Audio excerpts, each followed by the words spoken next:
off. I was worried about pissing Victoria's Secret off.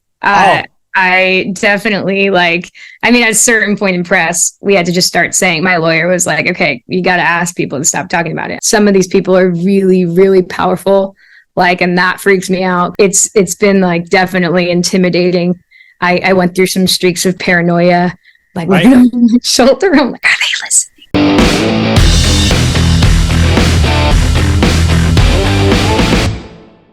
Hey, it's Chris Sernel, and welcome to No Smoking, We're Rolling, the podcast where we do a deep dive into the creative process behind songs that I love. Today's guest is a singer, songwriter, iHeartRadio award winner, cancer survivor, activist, social media superstar, and competitive Catan champion. She makes TikToks with Dwight from The Office and writes songs with John Stamos. Nickelback sang a pre-wedding song in her living room. Sia sang her father-daughter dance at her wedding, and she honeymooned in Antarctica.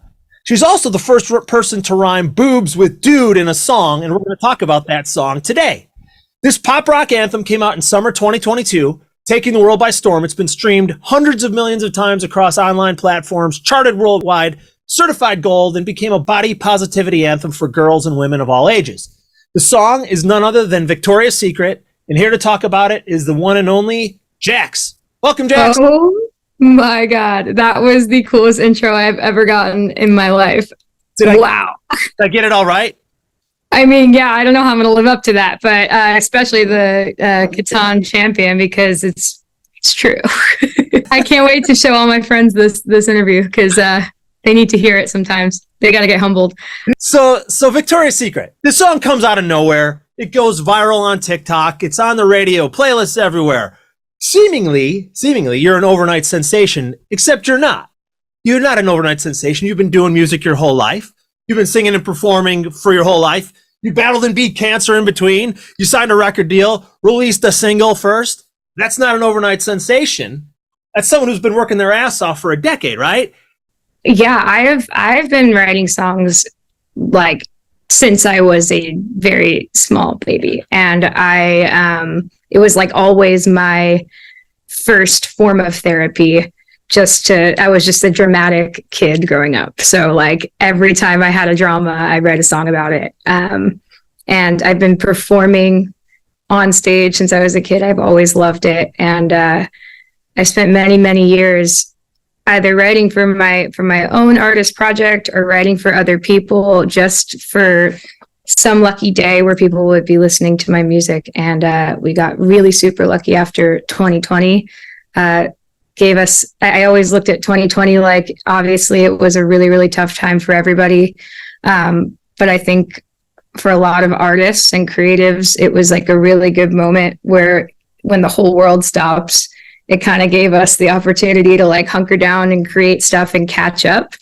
And because you always feel like you're falling behind in this world. So I think when TikTok started happening, it was the coolest thing in the world. I was just screaming around our apartment, finally we broke through the noise and people saw me singing, right? And then from that point, the risky thing was to start posting more original music. And yeah, I'm over the moon.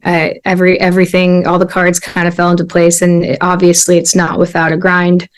It's been many, many years of this, and it's been a really, really cool, overwhelming, incredible few years. So I'm stoked. So you were the decade or 15 or 20 year, whatever. You're not very old, but anyway, the 10 years before that was back in the day. You were prepared for the moment because of all the hard work you had done your whole life leading up to it. So let's talk about where, and you've talked about this a million times, but just for my audience, where does Victoria's Secret start?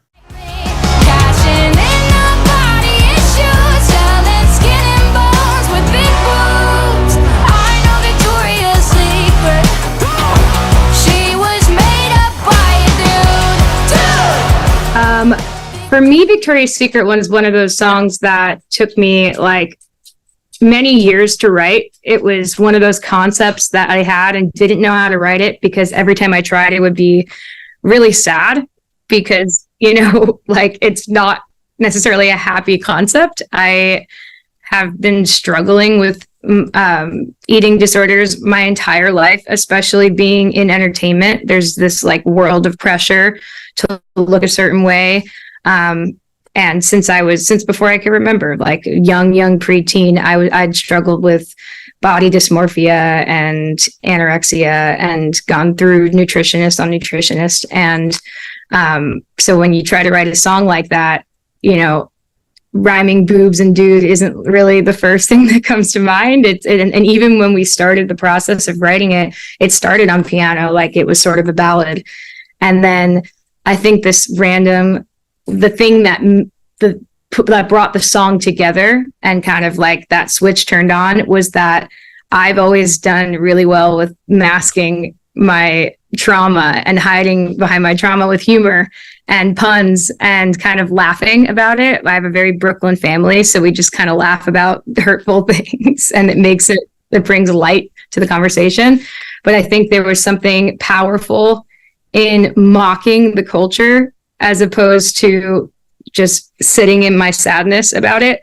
And it turned into this world where it was like pop, and then there were elements of pop punk that I grew up listening to as well in like the Warped Tour space. And it kind of just came together as this kind of big humorous fuck you. It was a message to the culture and the standards created by a bunch of really creepy people in the first place. And I wanted young girls to understand the nature of that beast. So I think, and it became a lot of fun, and it was a really healing process for me because I hadn't spoken about it a lot. And here we are. We have a community now.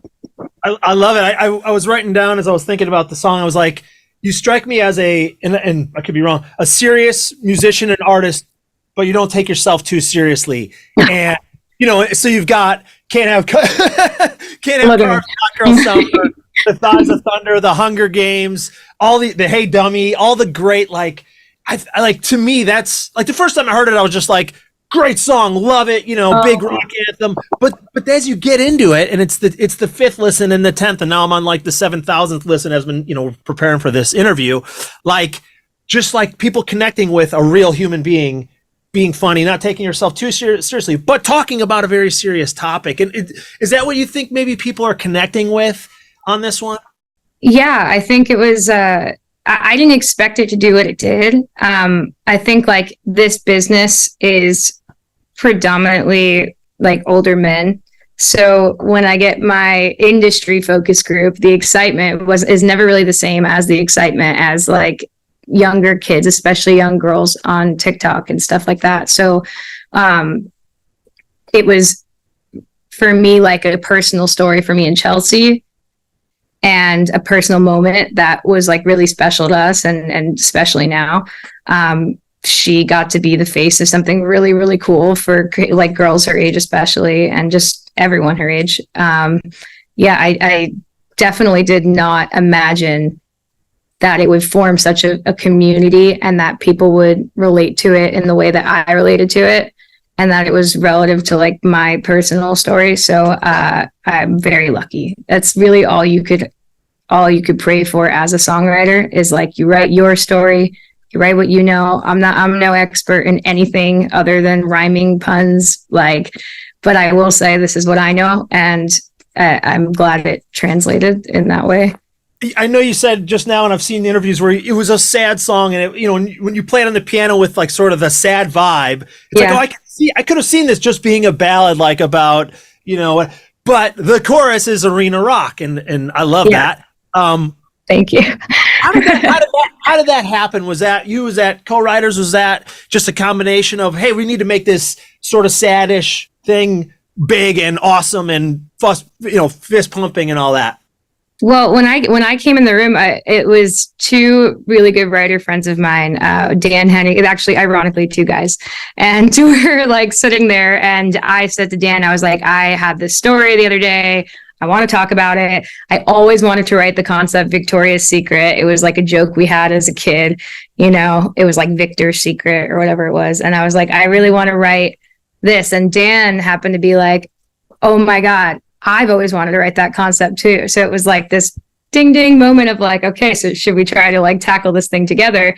You got to really hear me out on like what it's been like with my body. And then it's actually funny. Recently, I went back into my notes because I had to send a lyric file over to somebody, and I found the original day where it all kind of came together. And there were so many crazy notes on that like file. It was like there was this whole verse about diet pills because we had like wanted to deep dive, and then it got too serious. So we were like, I remember why we pulled out of that, because it was a bigger commentary on the culture. I really wanted to spotlight the culture and make fun of it more than I wanted to make it about the really dark and heavy stuff that I've gone through. So it could have gotten a little too dark for most people. Pills. Maybe one day I'll drop the 10-minute version. Verse 3. Yeah. Verse 18. That's my biggest problem as a writer, is just like, say less, JAX, come on. As a songwriter, I that's a big thing. Like having other people there sometimes to reel in, not the crazy, but like, okay, we're going a little too far off the deep end. This is right. Yeah. Yeah, exactly. Exactly. When you guys finish the song, and this is always something I'm curious about with myself and others, but did you know you had a hit song? Did you walk out of the room that day going, fuck yeah, this is going to be on the top of the charts? And no, I mean, honestly, think about it. Like, it's not really, it's first of all, the genre in itself is such a kind of like early 2000s feel to it, where it's just super, I didn't even necessarily think there was a place for it in pop culture. For me, it was more personal. And I think we're just in a really unique generation right now, an era where people kind of just decide, and you kind of ride the wave when they do. Like, it's almost impossible to like formulate a hit or whatever that is now. Right. Like, there used to be like almost a math to it, where it was like, I used to like study, the Swedes do it right. Like, there are so many like Swedish pop producers and writers that are just absolute machines. And I used to be like, okay, this has got to be the formula for a hit song. And then when I kind of like jumped out of my little shell in quarantine, I started breaking all those rules and just seeing where it went, and did what worked for me. And like, I did not expect this goofy song about something super dark to find its little home. So it was really freaking cool, like really shocking for everyone. Right. I love that. And my old publisher, he's a pretty big exec. He would say like, math, it's all about melodic math, and like study the hits, and like start with a oops or a baby or a that. And there was like rules all over the studio, and you're writing. Seconds in, if you're not at the hook, you're done. I'm like, I'm screwed. I talk way too much for that. I was going through Victoria's Secret. Of course, I think the chorus hits at like 26 maybe seconds. Does it? Yeah, it hits early, and I'm like, I was just talking to Nash from Hot Shell Ray saying the same thing. Like tonight hits at like 21, and I was like, it's not a bad idea to get to that chorus before 30, right? Yeah. That's easier said than done for someone that doesn't stop talking. I'm like, I don't know how to consolidate anything, but that's why you have great writers in a room too. We're kind of genreless these days. Like 10 years ago, it was, like you said, it was math, and now it's like, Kate Bush blows up from 40 years ago, and today Metallica Master of Puppets is suddenly a hit on Stranger Things as well. And like, I love it, right? It's great. Like, rules are kind of out the window, and I thrive in chaos. I just love it. I'm like, yeah, give me all the stuff. I'm like, so you play it for your manager, you're signed at the time. What's their initial reaction? They've given me a lot of like creative freedom, so it's not like anything I can complain about. But I will say, like, I think that song, the nature of that song, was more for people that had gone through the thing that I had gone through. It was very like niche to people that either have children that are about to experience something like that, or have also been through it themselves. So I don't know if there was the same emotional connection that I received online. Yeah, right. On the industry side, but I will say everybody just kind of lets me run with it and just put out what I want. So it's been nice so far. I love that. You didn't say it, but I'll say it. The Suits got it wrong. They missed this one, and I love it. I love it. because I watched another interview. You said that the label had another single ready to go. Yeah, we did. Yeah. So they missed it. I love it. They missed it. Well, I in all fairness to them, I have, I have the most sometimes debilitating ADDs where I'm like all the time. If I just wake up and have an idea, even today, it took me a minute to sit down here and take my brain off the piano for a second, because I'm like, I have an idea and I have to flush it out, right? And then with TikTok, like I kind of wear my creator cap too, so most of what I do is just like just kind of a dumpster fire of just whatever's on my brain and just post it. So like I think there was no strategy when it came to that. So it was like, you couldn't really strategize. I was just like, I'm going to post this moment. And then it kind of took everybody. Like, I do love the song that we had in the mix, but now everything's kind of evolved away from it. So it's interesting how those kind of things happen once you roll the dice, and it's kind of risk versus reward. It wasn't necessarily to like, be like, proved you wrong, but it's they were very supportive the second it did its thing in like pivoting away from it and for the single that was already there. So we definitely were a good team at that point. So I love it. They knew to pivot and go, hey, we got something. Oh, that's their thing too. They're better at that than I am. I'm like, sure, I guess we're going. You worried about ruffling feathers at all? Leaking, like telling the story and leaking the song? Were you like, I mean, because I love it. It's like, it fits who I don't know you other than the last 20 minutes, but you strike me as a little bit rebellious, a little bit, like in a great way, like a little bit of, like you said dumpster fire. I would something kinder than that, But I love that. And it's like, you can't reel that in too far, because that's what makes you and the songs you've done you. Were you worried about pissing them off at all? No, I wasn't worried about pissing them off. I was worried about pissing Victoria's Secret off. I definitely at a certain point in press, we had to just start saying, my lawyer was like, okay, you got to ask people to stop talking about it. I think it's like fine now. But ironically, the song had dropped. It was actually the most, I wouldn't even believe me if I told somebody how this went down, but it's one of our craziest tales we tell all our cousins and stuff like that, because it's like, I put that TikTok out the same week that Hulu was dropping the documentary about this guy from Ohio that I'm literally singing about. Right. And we get a call from Hulu and they're like, hey, I want to do a brand deal where you promote the Hulu doc. And I was like, hell yeah, I'll do a brand deal or promote that's awesome. Yay. Now that's money and food on the table. And it's something I really believe in, which is hard with brands. Right. And it's like, you always got to be careful. Like, what are the odds? All of that kind of just comes out of the woodwork in the moment. Just totally a coincidence. Right. And then, but because the heat was so hard on the situation, there was obviously a PR nightmare over at Victoria's Secret. Some of these people are really, really powerful. And that freaks me out, because you're looking at it, and this is glamorous for us. So it's been definitely intimidating. I went through some streaks of paranoia, on my shoulder. I'm like, are they listening? I had to stop that very quickly in a stress. The CEO comes out at the time. The CEO, she former, yeah.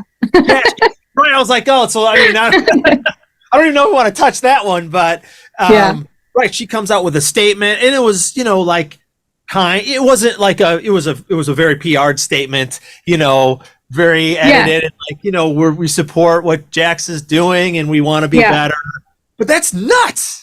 Right? It was nuts. It was no pressure, because it's one of the biggest companies is publicly making a statement directed at you. But I'm I just found it bizarre, because I had just gone through a lifetime of body image issues because of the companies like this company. Victoria's Secret was simply a metaphor for a much bigger problem in culture that messed with my mental. And either way, I was feeling this way. I think, like I said before, it's only my job as a songwriter to write what I know, and then fingers crossed, hope that people relate to it. or hope that it makes people feel something.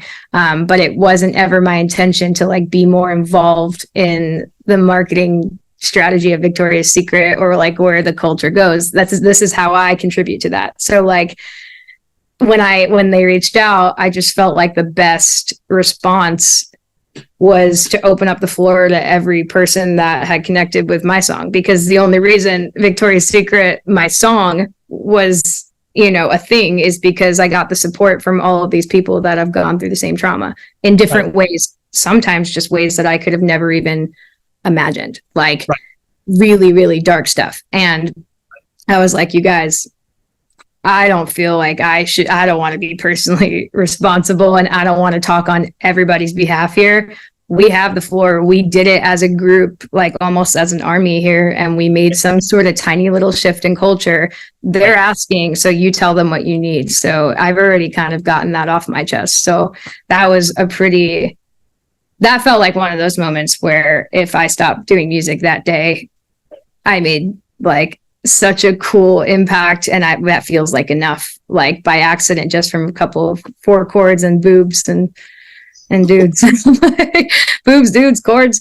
I'm like, I thought the same thing. I was like, there's so many artists, and I'm an artist too, and you think about like, how can I, you know, just have my small little impact or splash or whatever. And like you said, if you stop singing tomorrow, you still have impacted the world in such a positive way. And as a father of 5 and 7-year-old daughters, like they love the song, they love it before they knew what it was about. But and it's like, you know, that it just gives me a way to talk about it with them in an easy way. I like rock music, they like pop music, so it's perfect.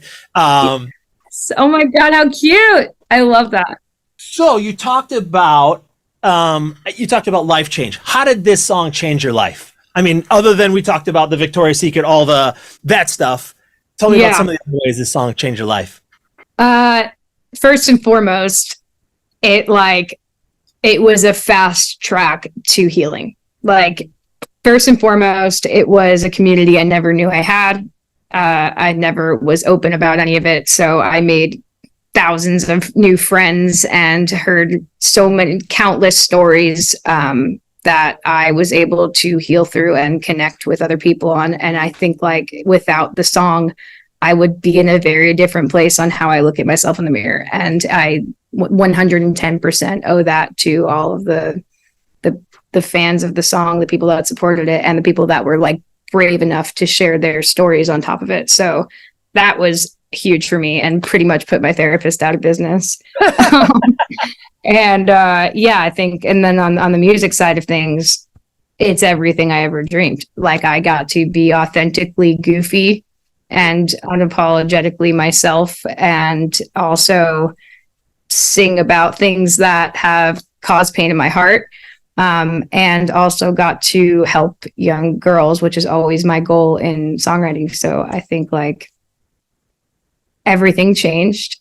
It was overwhelming at first, I will say, like when you go that many years of just the complete hustle with just like not a single eyeball on what you're doing. And then all of a sudden it's like, boom, it's a huge adjustment. It feels like a major responsibility. I started like really being careful of what I was saying, and like if I was saying it the wrong way or if I was hurting anyone's feelings. And I think like I hit a burnout by the end of the year, and it just took a few weeks of meditation and hydrating and trying to make sure that like I was patient with myself in it. But I have a wonderful husband now, and I was able to go on tour. I went around the world. I did radio promo. My songs were on the freaking radio, which was just absolutely nuts. It was one of the coolest roller coasters ever. And can only pray that it gets to happen again. But I'm just like so thrilled that it happened once that I'm like, how cool is that? You sort of alluded to this a little bit, like, but how has your songwriting process changed from sort of pre-Victoria's Secret to post? Is there do you start to second guess now? Do you start to go, wait, people think I'm this person? Like before that, you had kind of you could do anything. You were anybody, right? Yeah. Now people know who you, or they have an idea of who you are.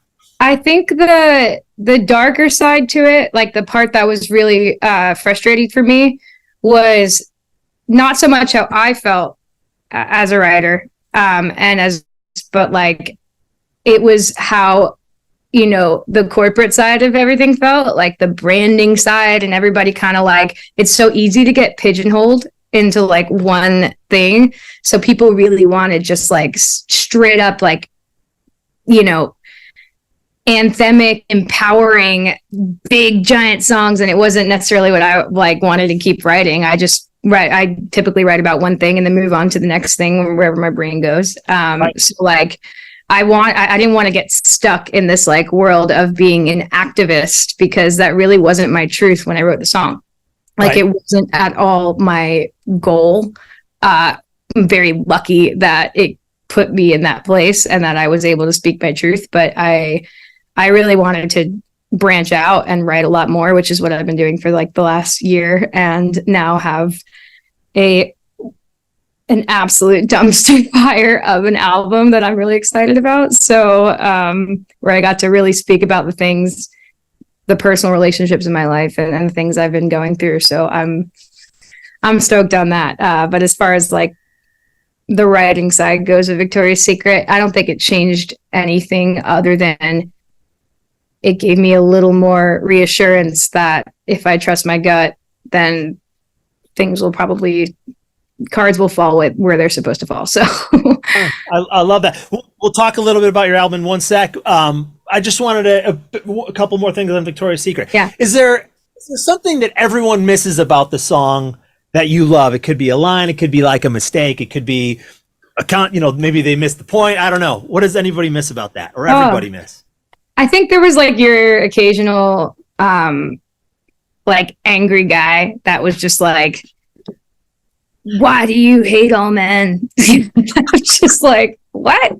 I was like, I'm pretty specifically talking about like an old dude in Ohio that's kind of just this like metaphor for all of the creeps that run what the perfect idea of the perfect body is supposed to be in all things marketing. Like that was the goal. But I think like, we're in such a politically charged place as a society right now that everybody's just like, yeah, this is just a complaining girl. And I'm like, oh God. But then again, like it really wasn't ever coming from like girl dads, especially, or just dads were like very much in the same place that you were, where it was just a funnier, easier way to have those hard conversations with your kid. Right. Sometimes it would go over people's head where it was like, why does it matter if it's made up by a dude? I was like, just listen to the whole thing and you'll get it. Like the end says she was never made for me and you. I think that's just one of those things where the attention spans are really short, but people go out of their way to be offended and completely miss the point of things too, online especially. So honestly, I am just so grateful for the ratio of hate, because I typically like I'm so afraid and of my feeling. I'm sensitive, so like even just one comment can just throw me into a spiral. So I'm like, I just need to not look at the comments and just be grateful of the support that it's getting. And I think overall I loved, one of my favorite things to do live was kind of like look out into the audience and see if there was a really passionate kid that was like really into the song and bring them up for the last line to kind of like on stage embody my younger self. And that's always how I felt with Chelsea. So that was really fun on the line twist of like, she was never made for me and you. Yeah. Like having a young girl sing it has always been really cool live. So is there any part of the song that you would change? You wish you could go back and change or tweak, or a line or a vocal or something? Perfection as is. I not perfection, nothing is. So I'm like, but I've a big lesson I've learned as a writer is to not be too precious about anything. There's only one song I'm really precious about, and that's a song called Like My Father, about my mom and dad, just because it's like so uber personal to my life, like with my parents and their specific things about their love story. But other than that, like I always feel like just write what your gut told you to write. Don't overthink it. And then if you do, you're screwed, because I could sit there and stay up for nights and nights and nights just thinking about what I would have wrote differently. So Yeah. Take the snapshot and move on to the next thing. And yeah, exactly. You talked about the album. Like, one of the things I love to do is buy albums on vinyl, especially of songs I love and artists that I'm having on the podcast. So I'm like, man, there's no album yet, but maybe you can, I don't know what you can say or can't say, but maybe. Dude, we're in the same boat here, because I'm like, this is the first time I'm really talking about it ever. So I pretty much wrote the damn thing with two close friends in the last month of my life. And it's like, I will tell you this, there's an interlude for every song. Okay. So it's just like, remember when we were talking about how to have too many words to fit into one song? So I'm like, I just might as well, every song there's a mini interlude in between each one that's kind of like a late night thought or tweet. And I think my goal for it was, when people listen to a body of work of mine, that they all the relationships I've made on the internet over the last like few years, that they feel connected to that, and that it almost feels like the experience is scrolling through my TikTok anyway. So like, lots of random crap to say. Like, I'm really excited. I think we're gonna call the album Dear Joe. Okay. Yeah. Who's Joe? Joe Mama. And you're the first person that ever experienced the stupid punchline of that joke. It worked perfectly. That's amazing. Oh, it worked. I'm like, my husband's cracking up over here, because we were like wondering. Dad jokes. I'm all about the dad jokes. I love it. It just always hits, that joke. Joe Mama. I love it. Dude, no. Stupid. I would expect nothing less based on what I know about you. That's amazing. So is Dear Joe, is there rock in there? There's got to be some rock. You're a rocker. It's a lot of, there is definitely rock in it. It's a lot of, there's some ballads. Honestly, it's a lot of piano, a lot of guitar. Yeah. It's a lot of real instruments. It's actually like all real instruments, even some ukulele. It's kind of like very much like God pops out of the bushes, and with the ukulele vibes and the interludes, and like a lot of it. I have like a song for Chelsea, called A Song for Chelsea on there, where it's like watching Chelsea grow up over the years now, and like wanting to protect her from all the creeps out there. And like I have songs about really bad breakups. I have songs about dudes that were way too old to be with me and I have like songs about cleaning house when it comes to friends I don't trust out here. I kind of just like purged it out onto an album, and like I am pretty fucking nervous and also excited about it. So I love it. Do you have any dates for singles or release date in mind, or still? I would drop it today. So like records, if you're watching this, come on. It's ready to go. Yeah, honestly, I always feel that, where I'm just like, do it, go. I'm gonna be on your TikTok, like there's gonna be Easter eggs all over the place coming up right now. Maybe. You're the first person I'm ever talking to about it. I've been off the grid.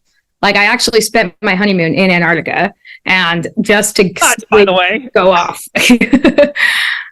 Sick. Really sick.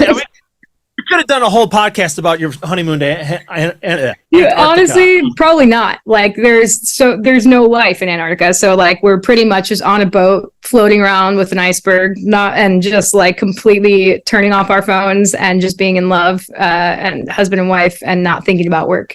So like, but it was awesome. We saw penguins, and that was awesome. And seeing penguins up close and in the wild is like, nothing better than that, right? No, yeah, that's it. You got time for a couple lightning round questions, or no? Wait, yeah, let's do it. Oh God, here we go. Favorite song right now? Right now, like right favorite like song that's out right now. Vampire, Olivia Rodrigo. Favorite album of all time? The Stranger. Who's that by? Billy Joel. Of course it is. Amazing. Last concert you went to that was not your own? Last concert I went to that was not my own. Hardy. Okay. Yeah, I went to a Hardy concert. What book have you recommended or gifted to people more than any other, if any? Books. I haven't read a book. What book do you recommend to people? Oh man, I'm just kidding. The monster at the end of this book is a totally fine answer. Like he's whispering the Bible. I'm like, yeah, the Bible. I'm like, I haven't recommended a book to somebody in years. I can't even answer that. I'm gonna just say like maybe Eat, Pray, Love was the last time I recommended a book. It's funny. I get some people that have like they could give me 50 books off the top of their head, and then the other half are like, I'm not that reading. Guy. I love it. Just forever uneducated, just the worst. Oh no, I should read more. It's all good. Do whatever you're doing is working. So do you. Guilty pleasure, artist or band? Guilty pleasure, artist or band. Oh, okay. I love Bo Burnham. Okay. Bo Burnham. I love Lil Dicky too. Yeah. Okay. Yeah. Right on. What song of yours do you think people are sleeping on? That's out there that people could actually hear.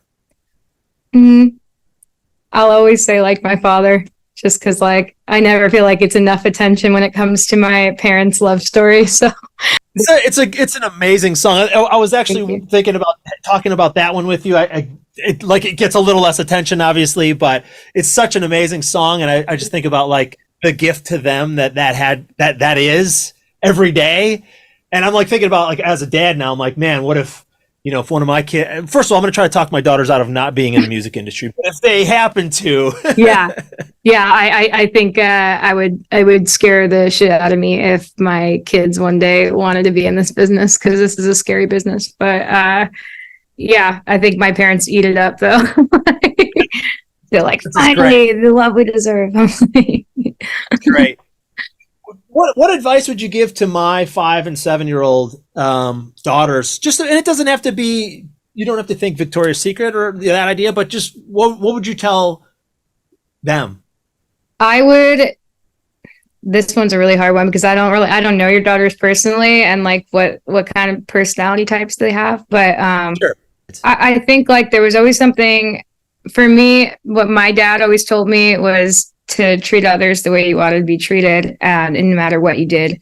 And also when it comes to like falling in love with a purpose and or whether it be in art or math or science or whatever it is, just practice.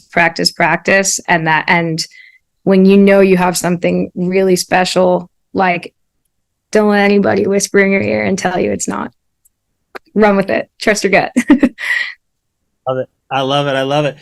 JAX, this is amazing. Thanks for taking the time. Can you talked about your album. Is there anything else you want to talk about, what you're working on now, where people can find you, all that good stuff? I am absolutely going rogue right now and writing things that are from the deepest little corners of my heart. So hopefully people like the album, and hopefully they don't find it too chaotic, because I'm nervous about that because it's a lot of chaos. But I am really excited about it, and hopefully it drops ASAP because I'm getting real sick and tired of not putting out music right now. Dear Joe. Dear Joe. I love that you said it.